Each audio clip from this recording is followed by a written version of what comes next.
ہمارے حضرت خواجہ عبد المالک صدیقی رحمۃ اللہ علیہ ہمارے دادا پیر ہیں.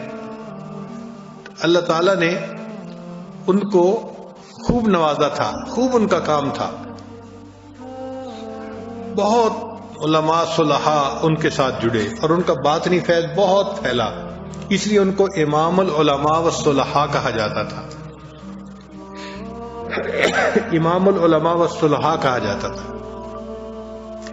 اب جب کام اتنا پھیلا تو ان کے بعض بھائی تھے پیر بھائی، ان کا کام اتنا نہیں پھیلا تھا، تو ان کو یہ بات عجیب لگتی تھی کہ یہ بھی اسی پیر کے خلیفہ ہیں، ہم بھی اسی کے خلیفہ ہیں، ان کی طرف مخلوق جو ہے وہ بھاگی پھر رہی ہے اور ہماری طرف جو ہے وہ چند لوگ آتے ہیں. تو وہ تھوڑا کھنچتے تھے حضرت کی بات پر.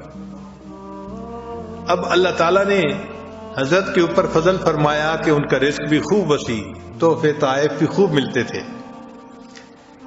چنانچہ حضرت نے مسجد بنائی خانیوال میں، اور اس مسجد کے لیے چندہ کبھی نہیں کیا. لوگوں نے اس کا نام رکھ دیا تھا بے چندہ مسجد. بھئی وہ کس مسجد میں جانا ہے؟ جی بے چندہ مسجد میں جانا ہے. یعنی کبھی چندہ مانگا ہی نہیں تھا تو اس کا نام بے چندہ مسجد پڑ گیا. اتنا توکل تھی، اللہ پہ نظر تھی. تو اللہ تعالیٰ نے فتوحات خوب دی. اب ایک حضرت کا مرید تھا جو کسی شہر میں رہتا تھا، اور اس کی مسجد میں حضرت کے ایک پیر بھائی بھی تھے جو خلیفہ بھی تھے، اور وہ وہاں کام بھی کرتے تھے ذکر اذکار کا. چنانچہ وہ نوجوان حضرت کی خدمت میں آنے کے لیے اس نے ارادہ کر لیا. تو اس نے سوچا کہ چلو میں امام صاحب کو بھی بتا دوں. تو اس نے امام صاحب کو بتایا کہ جی میں حضرت خواجہ صاحب کی خدمت میں حاضری کے لیے جا رہا ہوں. تو امام صاحب نے کہا کہ خواجہ صاحب کو جا کے پیغام دے دینا کہ دنیا اور آخرت دو بہنیں ہیں، ایک نکاح میں آتی ہے تو دوسری حرام ہو جاتی ہے. یہ پیغام دے دینا کہ دنیا اور آخرت دو بہنیں ہیں، جب ایک نکاح میں آ جاتی ہے تو دوسری حرام ہو جاتی ہے. اب وہ تو سادہ سا بندہ تھا، وہ بات کی گہرائی تک نہ پہنچا. چنانچہ وہ آیا، حضرت کو ملا، اور آ کے اس نے کہا کہ حضرت اس طرح میں آیا ہوں، اور ساتھ اس نے ان کے سلام بھی پہنچائے کہ میری ملاقات ہوئی تھی تو انہوں نے سلام بھی پہنچائے تھے. اب یہ حضرات تو نباز ہوتے ہیں نا، تو حضرت نے فوراً محسوس کر لیا کہ یہ بندہ کچھ بات کرنے سے ہیزیٹیٹ کر رہا ہے، کوئی بات کر نہیں پا رہا. تو حضرت نے اسے فرمایا کہ اچھا بھائی انہوں نے اسلام کے علاوہ بھی کوئی بات کہی تھی؟ تو چپ ہو گیا. تو حضرت نے اس کو پھر سختی سے پوچھا کہ بتاؤ جو بات کہی تھی منوان مجھے ساری بتاؤ. اب جب اس سے پوچھا تو اس کو بتانی پڑی. اس نے کہا جی انہوں نے یہ فرمایا تھا کہ اپنے پیر کو جا کے کہہ دینا کہ دنیا اور آخرت دو بہنیں ہیں، ایک نکاح میں آ جاتی ہے تو دوسری حرام ہو جاتی ہے.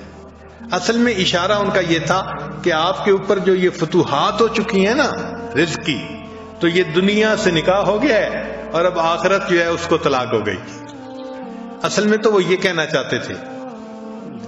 حضرت خواجہ صاحب نے جیسے ہی سنا تو خواجہ مالک صدیقی رحمۃ اللہ علیہ نے سر جھکا لیا اور آپ کی آنکھوں سے آنسو جاری ہو گئے، زاروں قطار رونے لگے. اتنا روئے کہ وہ نوجوان یہ سوچنے لگا کاش نہ میں آیا ہوتا، نہ میں نے سلام پہنچائے ہوتے، کہ میری وجہ سے حضرت کا دل دکھی ہوا اور اتنا آپ رو رہے ہیں. تو کافی دیر رونے کے بعد خواجہ عبد المالک صدیقی رحمۃ اللہ نے سر اٹھایا اور سر اٹھا کے ٹھنڈی سانس لی اور کہا الحمدللہ ابھی بھی دنیا میں ایسے لوگ موجود ہیں جنہیں ہماری اصلاح کی فکر لگی ہوئی ہے. الحمدللہ ابھی بھی دنیا میں ایسے لوگ موجود ہیں کہ جن کو ہماری اصلاح کی فکر لگی ہوئی ہے.